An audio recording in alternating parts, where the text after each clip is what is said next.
atin po silang tatanggapin pa para makasama po sa pag-aaral. At inaasahan po natin na darami pa itong bilang ng ating mga communicants hanggang sa darating na araw ng Sabado. Purihin po ang Panginoon. Opo, ngayong buwan ng Pebrero, ang isa po na binibigyan po ng pansin ng ating pong Board of Deacons o Board of Elders ay yung pong pag-a-update ng listahan ng mga kaaniban. At sa pag-a-update pong ito, kasama po dito yung ating kaarawan, yung ating pong petsa ng kasal, ang ating address, ang ating pong mga contact numbers. Maaari po tayong mag-fill up ng information sheet na nakapaloob sa ating pong liturhiya ngayon at atin po itong isumite sa ating pong Board of Elders o kaya naman sa ating pong church office. Maaari ngayon o kaya po anytime of the week, during weekdays, maaari po natin itong isubmit. At salamat po doon sa mga nagpadala through text. Salamat po. Marami po ang mga nag-reply. Salamat po sa pagpapadala ninyo. Mahalaga po ang mga impormasyon na yon upang maging bahagi po ng buhay po ng ating kapatiran. Ito pong mga araw o petsa ng ating pong kaarawan at ng ating anibersaryo ng kasal. Maraming salamat po sa inyong masiglang pagtugon. Narito po sa ating Magil Bulletin ang sample ng information sheet. Pero mayroong pong nakalagay sa ating pong liturhiya. Kung hindi nyo po ito ma-fill up ngayon, po pwede po na iuwi po ninyo at sa susunod na araw o linggo, maaari po nating dalhin at isubmit po natin ito. Maraming salamat po sa ating pong masiglang pagtugon sa lahat po ng ating mga kahilingang ito. Naririto po ang ating mga gabay para po sa ating Sunday School o sa ating Sunday Worship, Vesper Service, ang mga liturgies para sa buwan ng Pebrero. Gayun din po para sa ating prayer meeting, ang gabay po natin para sa mga speakers and liturgies for this month. At ang ating mga gawain, naririto po, mula po ngayong Pebrero 3 hanggang ika-24. Pansinin po natin ang mga listahan ng mga gawain pong ito. At ito po ay magiging mahalagang bahagi ng ating pong pakikisa sa buhay ng ating minamahal na Magil Memorial Church. At gayon din naman sa ating pong pananalangin, isama po natin ang mga gawain pong ito. Maaari po nating iuwi ang ating Magil Bulletin. At sa likod ng ating pong Magil Bulletin, naririto po, salamat sa mga patuloy na pagtataguyod po natin sa pamagitan ng pagkakaloob ng mga offerings, ng ating pong mga pangako, ng ating mga ikapo. Narito po ang halagang pumasok last Sunday. At hindi pong inaanyayahan ang mga kapatid natin na may puso upang maging bahagi ng welcome committee. Patuloy po tayo makipag-ugnayan sa ating pong kapatid na Elder Norma Arevalo. Ating pong ipagdiriwang next Sunday ang ika-85 na taon ng buhay at ministeryo ng Magil Memorial School. So 85th anniversary po ng ating pong o ng paaralan ng ating Panginoon ay pinagkatiwala po sa Magil Memorial Church. At ang tema po nito, Providing Quality Education Through Christian Nurture. Meron po tayong guest preacher sa February 10. Iyan po ay next Sunday. Atin din pong ipinapaalaala at pinag-aanyaya ang atin pong February 14, Valentine's Day. Meron po tayong love service. Pananambahan po ito para sa buo pong kapatiran. At ang paksa po natin dito ay It's More Love in the Family. Ito po ay ika-2 taon na natin na ginagawa na ang tema po natin ay ang pag-ibig sa buong sambahayan. At akin lamang nga pong pinapaalala rin at ipinag-aanyaya sa next, sa second Wednesday of February, ito po yung pagsisimula. Yung second Wednesday of February, pagsisimula po ito ng Lenten season. At ang hudyat po ng Lenten season ay ang Ash Wednesday. At ito po ay Miyerkules, kaya meron po tayong Grand Prayer Service. Meron po tayong Grand Prayer Service sa Ash Wednesday, February 13. Kaya po inaanyayahan po tayong lahat. Isama po natin ang ating mga mahal sa buhay, ang ating mga kaibigan at ang mga nais nating pong anyayahan upang sama-sama tayong makapanalangin.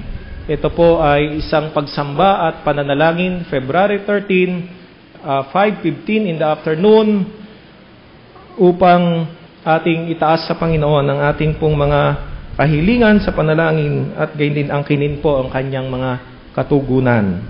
Yan po, February 13 at sa February 14, magkasunod na araw po yan. Tunay na ang buwang ito ng Pebrero ay maraming pagpapala, nag-uumapaw ang pagpapala ng Panginoon sa buhay ng ating kapatiran at ng bawat isa po sa atin.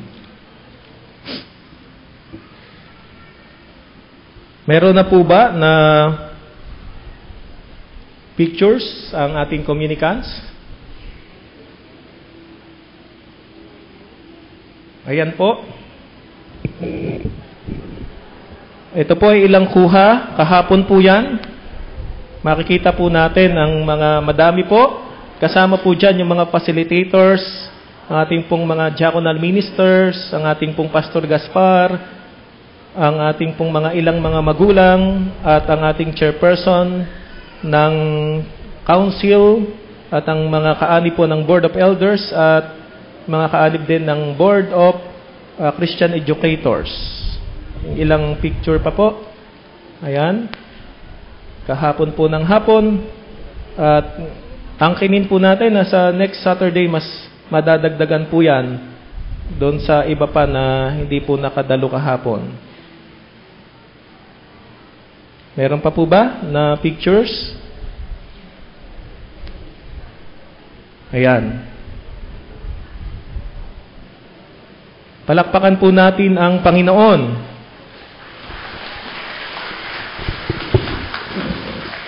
Kahapon po ay nagpapasalamat tayo sa presensya ng ating pong mga anak at mga apo, ng mga kabataan.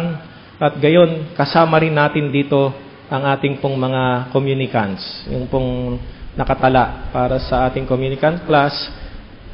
Naririto rin po sila. At maraming salamat. Purihin ang Panginoon sa inyong buhay, sa mga kapatid po natin na patuloy na hinuhubog ang pananampalataya sa pamamagitan ng McGill Memorial Church.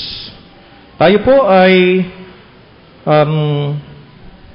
nagpapahayag ng ating pong taos na pakikiramay sa mag-asawang kapatid na Reynante at Grace Pascua. Yung kanila nga pong bunsong anak na isinilang nung araw po ng Biyernes ay kinuha na rin ng ating Panginoon. At kahapon po ng umaga ay inihatid sa kanyang hantungan si Baby Princess Grace Pascua. Patuloy po nating ipanalangin ang pamilya ng ating mga kapatid na Reynante at Grace Pascua para sa katatagan at kapayapaan na nagmumula sa Panginoon para sa kanilang sambahayan. Amen.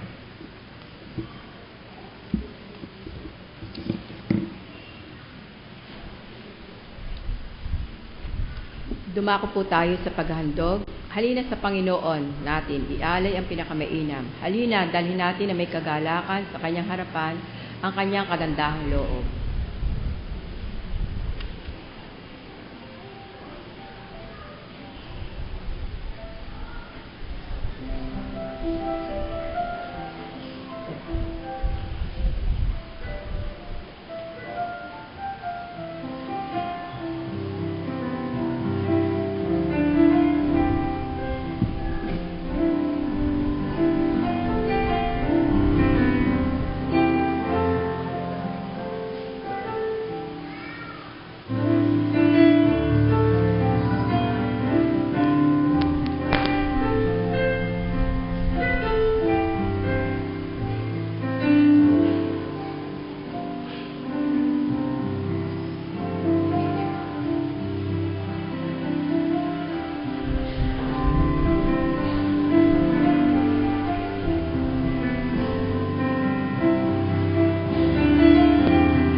narito, Panginoon, ang aming mga handog at muli po namin ibinabalik sa iyo bilang pasasalamat sa mga biyaya at pagpapalang patuloy na pinagkakaloob mo sa bawat isa sa amin.